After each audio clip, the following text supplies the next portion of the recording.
My husband, aged 34, and I, a 26-year-old woman, first crossed paths while I was in the process of turning my life around. He worked a physically demanding job in construction, and I had dropped out of high school years earlier, but had decided to return to school to earn my credentials. Our chance encounter occurred as I was leaving night school, and he was waiting for his cousin. His cousin was taking quite a while, so he approached me seeking assistance in locating him, and this led to a conversation. Concerned for my safety due to the late hour, he kindly offered to drive me home, which I appreciated and accepted. This act of kindness became a recurring gesture, allowing us to get to know each other better, eventually leading to a romantic relationship. Throughout my educational journey, he remained a constant source of support and encouragement. In fact, he went above and beyond by assisting me in gaining admission to college and covering my tuition fees. After my college graduation, we tied the knot, and I secured an internship. Over time, I climbed the corporate ladder, eventually reaching the position of executive personal assistant. In this role, I worked closely with one of the company's top executives. While my husband was genuinely happy for my success, the physical distance caused by our careers was challenging. Despite the challenges, we were committed to making our relationship work. However, my boss's behavior during our business trips complicated matters. Initially, it started as innocent flirtation when we were alone, but it soon progressed to more direct advances. He openly expressed his desires and intentions, catching me off guard. I must admit I enjoyed the attention, but his forthrightness both surprised and frightened me. Our interactions expanded beyond business trips, with him taking me on romantic getaways, showering me with extravagant gifts, and occasionally depositing money into my account. We both understood the boundaries of our respective committed relationships and regarded our affair as a way to explore fantasies discreetly. To maintain our secret, we made concerted efforts to keep our involvement hidden. Recently, my boss arranged a trip to Mauritius to celebrate the success of a major project we had worked on. The project positioned him for a promotion, which in turn held the promise of a promotion for me as well. I deceived my husband by fabricating a business trip, claiming that it held the potential for a promotion. He expressed happiness for me, but was also saddened by my departure. The trip itself was enjoyable, with fantastic scenery and a lot of fun, briefly diverting my attention from the problems at home.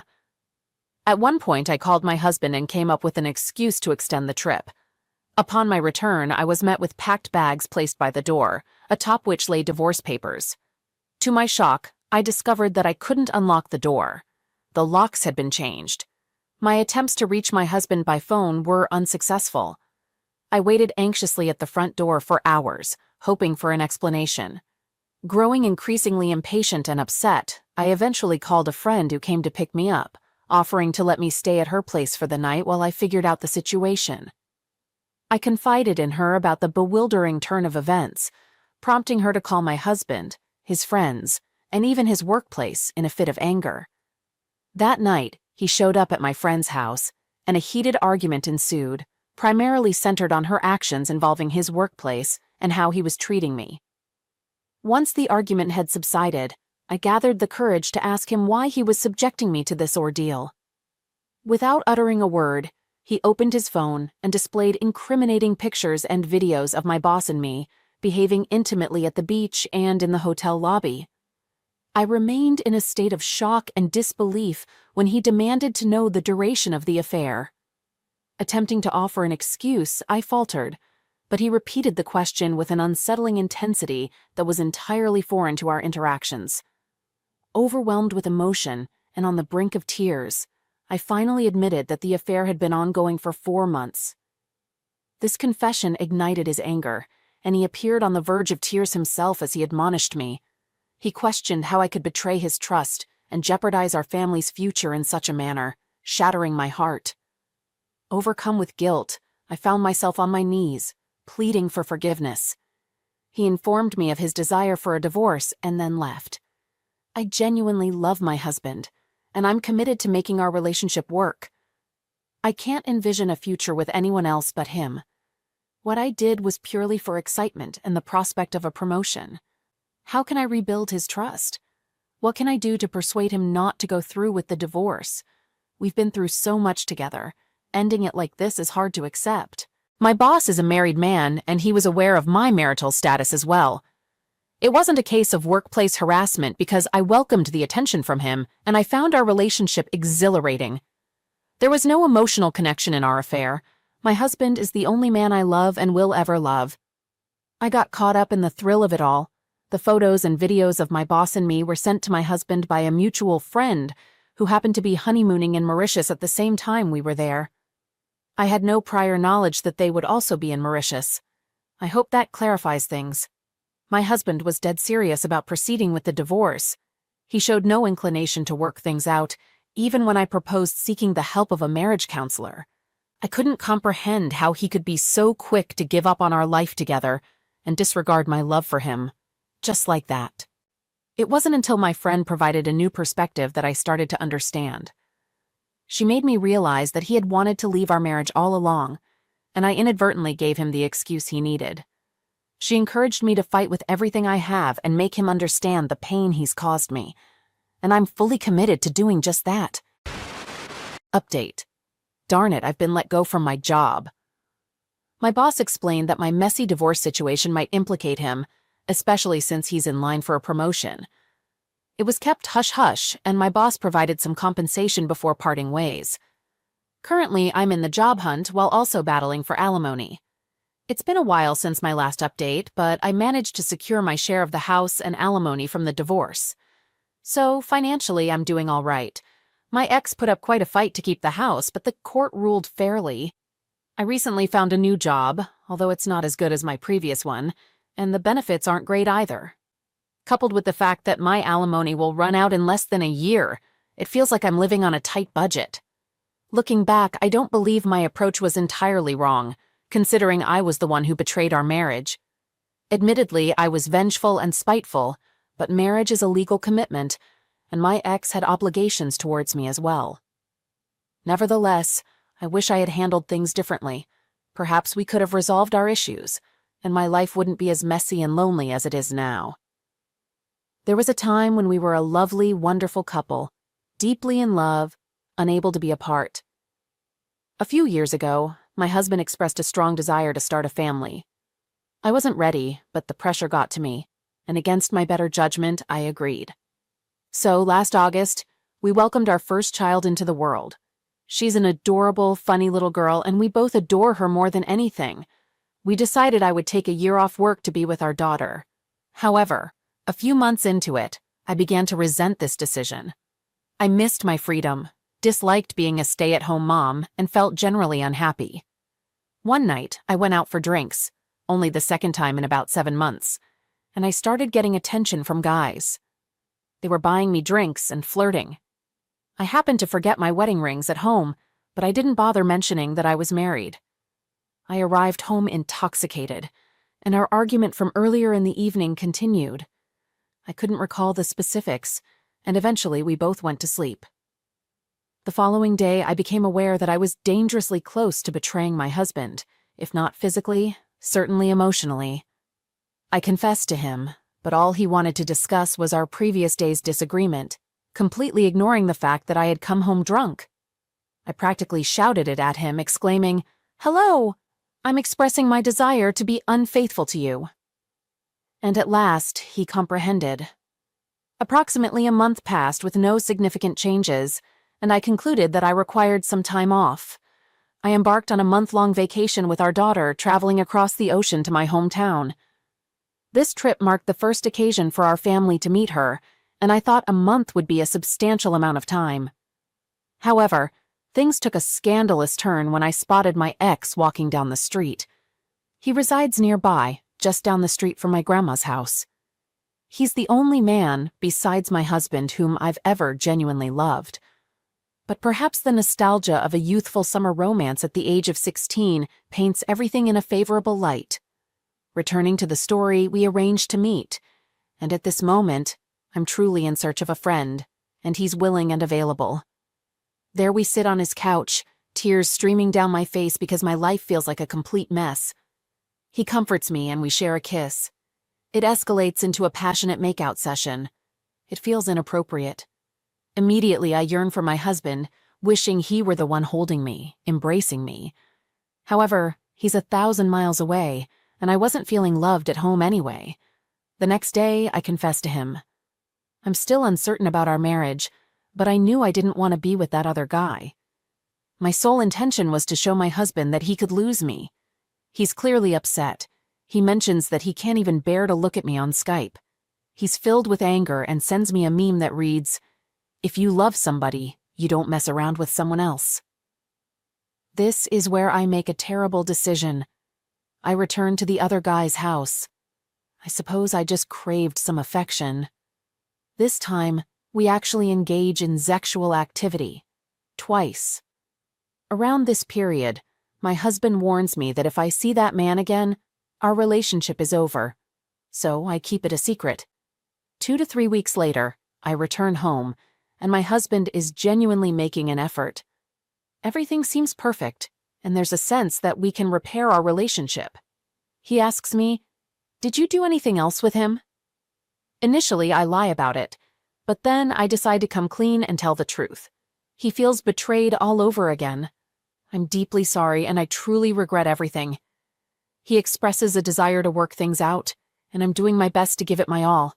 But I feel like he's using me as a verbal punching bag. I understand that just being present and not leaving is his way of trying. I only revealed the truth to him the day before yesterday, so I recognize that he needs more time. I guess the question now is, what should I do next?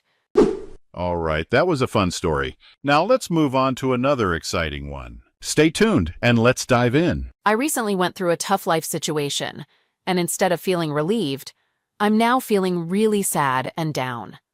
It's about my relationship with my ex-girlfriend, whom I'll call Benita, and me, Luis. About 2.5 years ago, Benita and I started dating. We first met when she was cutting my hair. She's a successful cosmetologist with her own chair and sink in one of those beauty shop complexes where independent cosmetologists rent space. She's 26 years old. As for me, I'm the operations manager and head designer at a landscaping company. I've been with the company since I was 16, and now, at 27, I still love my job and my boss. The company faced some tough times, losing customers and employees. When I was 19, the company owner asked me to step into the crew manager role. I quickly built up our team and started bringing in new clients, earning finder's fees along the way. Today, our company is 4 times bigger than when I took over. I've done so well that the owner gave me 25% equity and operational ownership in the business, which means I share in profits and have the option to buy the business if it's ever sold. He believes that without me, the company would have gone under in just a year. Benita and I really clicked because she was also a small business owner, a hard worker, and level-headed. She was a saver and quite thrifty, which was different from the girls I had dated before. Even though she was very attractive, she had a curvier body type, not fat but solid. I didn't have any issues with that. It was just a departure from my usual dating preferences. Nonetheless, we grew very fond of each other quickly. I told Benita up front that I wasn't looking for anything serious at the moment because my main focus was on growing my business. I also explained that I had lost faith in marriage due to the high divorce rates and the way men are treated in court. However, I did express my desire to find a nice woman to build a life and family with. Benita mentioned that her views on life were quite similar to mine, but she still believed in marriage when it was the right match, as it was something our community and our religion valued. We are both Hispanic Americans and share the same Catholic faith, attending the same parish. Benita's family hails from the eastern Mexican state of Veracruz, while my family comes from Sonora in western Mexico. Her grandparents immigrated to the U.S., while my parents were born here. Our families had some social interactions, exchanging pleasantries at church events and community festivals, but we weren't close friends or had any other connections before our relationship. At the start, we only saw each other once a week, but that quickly increased to 2 days a week. In the final 5 months of our relationship, we were spending 5 nights together each week before the incident that changed things. Both of us felt it was important to have some time apart to focus on our businesses, maintain our friendships, and sustain the spark between us. If I had to sum up our relationship in one word, it would be happy. We connected on a mental and physical level and had very similar personalities. We simply enjoyed each other's company. Benita shared a 2-bedroom apartment with Katrina, who also worked as a cosmetologist at the same salon. I had reservations about Benita living with Katrina because Katrina enjoyed partying and going to bars, nightclubs, and after-hours places. In contrast, Benita was either a social drinker or didn't drink at all and didn't frequent bars or clubs. Katrina had cut my hair once before I got to know Benita, and she had shown interest in me. However, she wasn't the type of woman I was interested in because I'm not into people who drink heavily or frequent clubs. I was concerned that her habits might influence Benita, but fortunately, they never did. Over time, their friendship began to deteriorate, and they no longer enjoyed living together. So, Katrina moved out 6 months ago and relocated her business to a different salon. To be honest, I was relieved, and Benita was fine with handling the rent and appreciated having the apartment to herself. I reside in a converted commercial building situated at the back of my parents' property. When my dad bought our first house, he wanted to acquire as much land as possible for planting vegetables and fruit trees. Homes in our neighborhood were quite affordable back then, and you could even find some for under $40,000.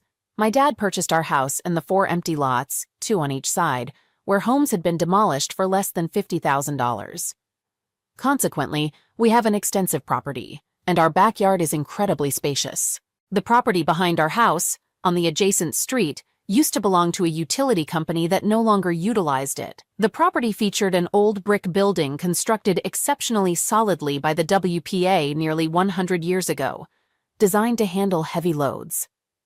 When the utility company vacated the land and building, my dad acquired it at a low cost. He then handed the building and land over to me, and I transformed it into an open floor plan with a loft and an internal garage. It's the most impressive building in our city neighborhood.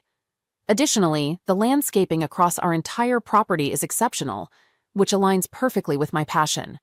Our neighborhood has undergone significant gentrification, and as a result, our homes are now worth many, many times what my dad initially paid for them. I apologize for the lengthy explanation, but I'm incredibly proud of my parents' achievements.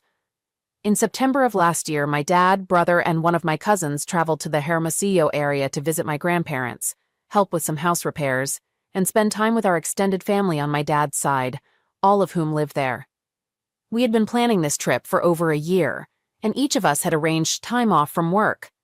While I was excited about the trip, I was worried about being away from Benita for such an extended period. So we decided to stay connected by talking, texting, and using FaceTime every day to alleviate our loneliness. The trip turned out to be fantastic, and time passed quickly. When I returned, Benita and I resumed our relationship from where we had left off. Our bond continued to grow, and our relationship became very strong, to the point where I started reconsidering my views on marriage. Several weeks after returning from the trip, I noticed that Benita appeared to have a fuller figure than usual, and her face had a flushed look. I didn't mind these changes. In fact, I found her even more attractive. However, when we were physically together, she would become unusually warm or even overheated, something she had never experienced before. She also became more proactive in seeking physical intimacy and spending time together. A couple of weeks later, Benita approached me and informed me that she had taken 2 tests that confirmed she was pregnant with my child. I was surprised because I had always used rubber and was very careful in their use and disposal, ensuring that we had no skin-to-skin contact unless I was wearing one. She carried a manila folder containing several printed articles, which presented studies indicating that protection were not entirely reliable, with failure rates ranging from 2% to as high as 7-8% in some of the articles. I believe she did this because she anticipated my skepticism. I felt joy about becoming a father and being Benita's life partner, but I wanted this to happen at the right time. This wasn't part of my initial plan, but sometimes life doesn't unfold as expected. We spent the remainder of the night discussing it, and the following day, I informed my parents. My mom was disappointed to learn that we had been using protection and engaging in premarital intimacy, but she was thrilled about becoming a grandmother. She suggested that I should consider marriage to make things right. My dad was understanding and asked if I was happy with the news, to which I replied yes, even though it wasn't planned. Afterward, I accompanied Benita to inform her parents, and their reactions mirrored those of my own parents. They too started questioning us about marriage. Benita then shared the news with her extensive network of 5,000 plus friends and followers on Facebook, receiving over 2,000 likes, loves, and supportive messages. She had connections with most of the people in our parish, our community, and individuals she had met at her beauty shop. Our relationship was thriving, and we grew even closer as we prepared for the arrival of our child. Although we continued to live separately, we were making plans to have Benita move into my home before the birth, and we intended to cover the remaining 3 months of her lease. Then, unexpectedly, Katrina showed up at my workplace and asked if she could talk to me because she had a message to deliver. She expressed her belief that Benita may have been unfaithful to me while I was in Hermosillo, and that her baby might not be mine. Given the strained relationship between Katrina and Benita, I initially didn't take her words too seriously. According to Katrina, 2 brothers, whom we'll call Chris and Nick, visited the salon late one afternoon for haircuts. They were from Greece and had been in the country for 3 weeks, helping their uncle and aunt with their recently opened Greek restaurant. It was a Friday, and they were scheduled to return to Greece on Monday, so they wanted to get haircuts before leaving. Katrina mentioned that, since it was getting late, the brothers kindly invited both Benita and me to dine at their uncle's restaurant for free. We accepted the offer. As it was dinner time, we hadn't had lunch, and we were famished. Katrina explained that they drove separately to the restaurant, and upon arrival, the entire family gave us a warm welcome, insisting that we order whatever we liked as their treat. She spoke highly of the family, praised the restaurant's appearance, and described the food as delicious. After the meal, we all gathered in a bar area where Chris and I began discussing the waterfront, something he wanted to see before leaving. I offered to take him there. I asked Benita and other family members if they wanted to join us, but the family mentioned they were occupied with restaurant duties, and Benita said she wanted to continue chatting with the family and then head home. According to Katrina, she and Chris were away for approximately an hour and 15 minutes. She dropped him off around 9 p.m. when the restaurant was closing. The parking lot was empty, and Benita's car was not there, so she didn't think much of it. The following morning at the beauty shop, she and Benita briefly talked about how good the food was and how pleasant the family had been. This was unusual since they had become somewhat distant due to their strained relationship. A couple of weeks later, Katrina relocated her business to a different beauty shop. Now, here's where the surprising part comes in. Katrina mentioned that she was recently out with some women at a bar. They had a few drinks and started gossiping. Someone suggested they have a discussion about their best and biggest experiences. In this conversation, each woman reveals the name of the man who was their best lover and the name of the man who was their most well-endowed lover. I didn't realize this was a topic women talked about, but I asked Katrina why she was sharing this with me when Benita wasn't present. She explained that one of Benita's cousins, whom we'll call Patricia, was at the gathering, and Patricia is still good friends with Katrina. During this conversation, as they went around the table and shared their answers, Patricia disclosed, "My cousin Benita outdid all of us in the biggest category." According to Patricia, Benita once mentioned being with a Hulk-like guy from Greece years ago, who had a double-digit measurement when hardwood. She continued, saying that Benita had mentioned, "He was not very smart but had the physique of a statue." According to Katrina, Benita thought this man was so unique that she invited him for a second night of intimacy and then disappeared from his life. She explained that he was a financially struggling busboy from another country, so ditching him had been quite effortless. This revelation left me feeling hurt and concerned, but I still didn't understand why Katrina was sharing something that had happened years ago involving Benita. Katrina then pointed out, "Luis, don't you see? This didn't occur years ago. It happened while you were in Hermosillo, and that man was Nick." She described Nick as a tall and Herculean figure, but not particularly intellectual. Katrina also mentioned that the others in the group, including Patricia, were unaware of the dinner that she and Benita had with the brothers. So she pretended to laugh it off, but felt she had to inform me about this, believing that I should be aware. She went on to say that Patricia had told the group that Benita had once mentioned that no one could compare to me, Luis, and that I was her best lover and her eternal love. At this point, I had heard enough and thanked Katrina for sharing the information. However, in the back of my mind, I wondered if she might be lying out of jealousy, attempting to sabotage our relationship. That evening, when I went over to Benita's place, we spent a pleasant evening together as usual. I didn't bring up anything with Benita because I didn't want to create turmoil if Katrina's story turned out to be a fabrication. The next morning, my curiosity got the better of me, so I tried calling the phone number of the brother, but the call failed. It seemed that the number was either disconnected, or I had dialed it incorrectly, or there was some other issue. As the morning progressed, my mind was filled with the information I received last night. So, around 1:30, I decided to visit the Greek restaurant, thinking I might have a chance to speak with the uncle and clarify my situation. I went to the restaurant, enjoyed a delicious meal, and as I was finishing up, the uncle approached my table to express his gratitude for choosing their establishment. He then noticed my landscaping truck and asked if I was in the landscaping business. I confirmed that I was, and he expressed interest in getting an estimate for landscaping work on their building. After completing my meal, we conducted a walkthrough of the property. Once we finished, I told him I would return with a detailed estimate. Then, I asked if I could set aside my business inquiries for a moment and pose a personal question. He agreed, so I proceeded to ask if he was the uncle of Chris and Nick. He confirmed this and mentioned that they had returned to Greece. I inquired whether he had met them during their stay, and I explained that a friend of mine had, and I wanted to reach out to Nick to ask him something. He inquired about the nature of the question, as he could pass the message along to Nick. I explained that I wanted to inquire if Nick knew a woman named Benita. The uncle's face brightened, and he said, "Yes, he knows Benita, and he had a fondness for her.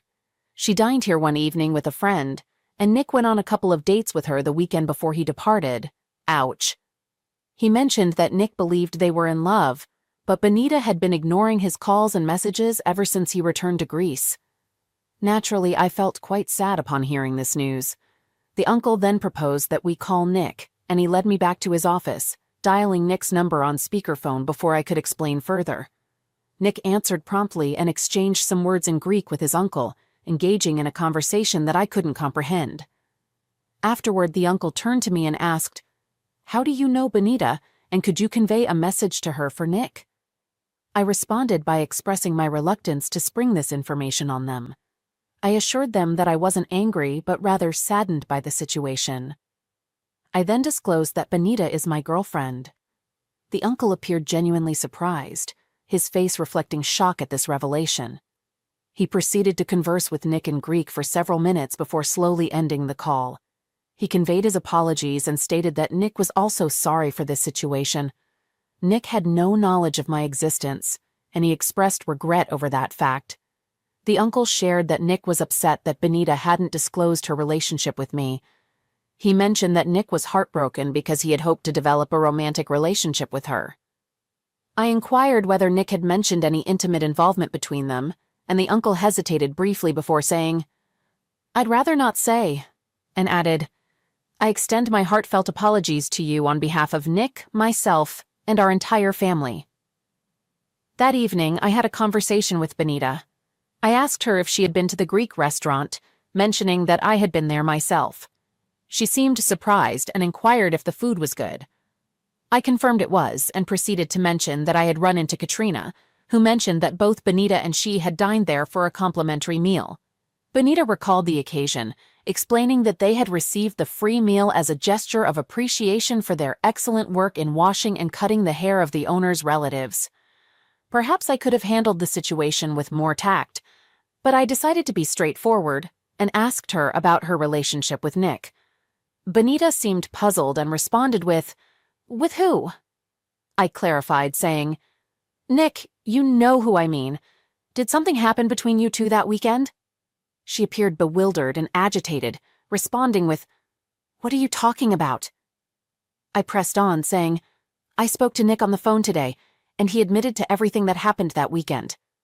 In response, Benita denied any wrongdoing, stating that they hadn't done anything beyond her giving him a ride around town after dinner, which raised my eyebrows.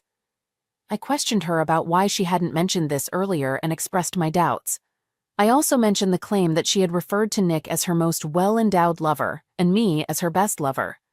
She vehemently denied making such statements, accusing someone of spreading falsehoods out of jealousy to break us apart. I then broached the topic of a DNA test, to which Benita quickly agreed. I suggested making the appointment the following day, but she insisted on waiting until after the baby's birth. I agreed not to push the issue further, but I explained that our relationship would be strained until then, and we wouldn't be moving in together. This made her cry, and I assured her that I would support her throughout her pregnancy, regardless of the circumstances. She tearfully pleaded, "Why won't you believe me? I love you more than anything and would never do anything to hurt you, I swear." The following day, Benita made a Facebook post, claiming that troublemakers were attempting to sabotage our relationship, and that I had developed cold feet about becoming a father. She requested prayers and received over 1,700 likes and numerous prayer and hug emojis as responses.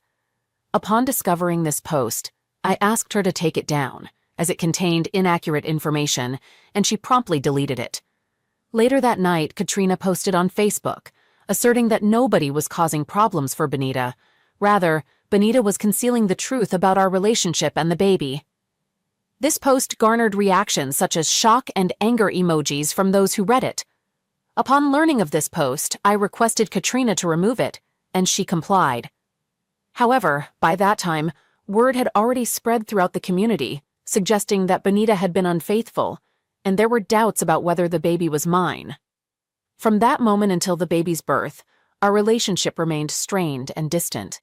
Nonetheless, I continued to provide support, and even purchased over $1,400 worth of baby items like bassinets, strollers, and tubs. When the baby was born, I was present at the hospital and had the opportunity to hold the beautiful child, which brought tears to my eyes. As I was passing by the hospital station on my way out, the head nurse informed me that she had the birth certificate ready for me to sign as the father. I discreetly informed her that I would sign it after we had completed the DNA testing. She expressed surprise and offered profuse apologies, explaining that Benita had instructed her to enter my name on the certificate above the father's signature. She assured me that she would promptly rectify the document. Benita declined to undergo DNA testing at the hospital and expressed, "Don't you love your baby? He's yours. You can see it in his facial features. He adores you, and I love you more than anything. Please don't make me go through with the test. It would break our trust and ruin our family." I explained to Benita that I needed certainty, but she remained steadfast in her refusal. That night, she posted a photo on Facebook featuring her and the baby, with the baby wearing a shirt that read, "Daddy's boy." The caption stated that Daddy loved the baby but had reservations about parenthood. She asked for prayers. The post quickly received over 500 responses before I noticed it, and I called her to request its removal, which she did. My boss recommended taking legal action to compel a paternity test, and he connected me with an attorney who initiated the process. I didn't want it to come to this, but Benita left me with no other option. During the court proceedings, the judge inquired about our reasons, and my attorney explained that I sought custodial rights to the child if it was indeed mine. Benita appeared in court without legal representation and offered to voluntarily grant me 50-50 custodial rights without the need for a test, as expected. The judge asked my attorney if there were doubts about paternity, to which my attorney replied, "Yes, Your Honor, and we can provide witnesses to testify to that fact." The judge then issued an order for a paternity test and expressed hope that everything would work out for both of us because the baby deserved a loving mother and father. In the interim, Benita gave the baby my first name and hyphenated my middle name with my last name, retaining her maiden name as the baby's last name. So now, the baby bears my full name. This might prove confusing for him. The scheduled date for the test came and went without Benita's participation, leading us to return to court. This time, the judge ordered her to undergo the test, or potentially face contempt of court. Finally, she agreed to take the test, and Update. I already had a deep sense of this in my heart. I thought that finally resolving all of this would bring me relief, but instead I'm overwhelmed by a profound dark depression like I've never experienced before. I've lost the love of my life and the child I wished were mine. Now, some individuals in our parish and community are suggesting that I should step up, marry her, and be a father to that little boy. I wish I could be a better man and do that, but I simply can't. Our priest had a private conversation with me and shared a Bible story about a man, possibly named Jacob or Joshua, who went off to battle and returned years later to find that his wife had given birth to another man's child because she believed he wouldn't come back. Instead of anger, he professed his love for his wife, took responsibility for the baby, and they lived a happy life together. He told me this story to illustrate that relationships in such situations can work, but he respected any decision I made. I told him that the man from the Bible was a good and brave soul, but my circumstances were different, and I could never trust Benita again after what had transpired. Our priest understood my perspective. Despite the truth being revealed, Benita continues to make posts on Facebook featuring herself and the baby, mentioning me. In her latest post, the baby is dressed in a one-piece outfit with Junior on it, implying that he is my namesake. However, since the truth emerged that I am not the father, only a few people, mostly her family and closest friends, respond to these posts. I believe that, like me, people are concerned about her mental well-being. I've had another conversation with Nick through his uncle, informing him about the paternity test and the likelihood that he is the father. Nick mentioned he attempted to contact Benita, but she has now blocked him. He plans to return next month for a 3-week visit and hopes to meet with her. Nick wants to be a responsible father to the child and hopes to relocate to the USA. I advised him to first proceed with a DNA test before making any further plans. He mentioned he has consulted with a Greek attorney who indicated limited options, as Benita is an American citizen. Nick intends to speak with an attorney when he arrives here. I genuinely hope Benita comes to her senses and gives Nick the opportunity to be a loving father and assists him in obtaining citizenship. He appears to be a good person with a supportive family. I wish only the best for Benita, her son, and Nick. To provide a positive start for baby Luis, I invested $1,000 in BTC through PIPL and deposited another $1,000 into a savings account via PIPL as a gift to mark his birth. I understand it may not have been the wisest choice, but it brought me a sense of contentment given my circumstances. Lastly, I treated Katrina to lunch and expressed my gratitude for revealing Benita's affair. While I may not always approve of Katrina's actions, I will forever appreciate her role in my life. That's all I have to share, and I appreciate anyone who took the time to read my entire story. May God's blessings be with everyone.